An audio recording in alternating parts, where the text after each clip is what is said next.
Nepangkeun wastapun Dinda Anggreni ti kelas 11.5 anu bade macakeun sajak anu judulna nyaeta Kaendahan Alam.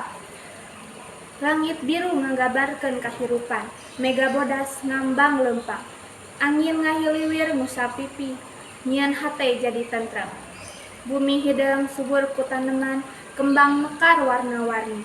Manuk ngaguruh nyanyi riang, nyieun alam jadi rame. Walungan ngalir jelas tur bersih, lauk ngalang layang di jerona.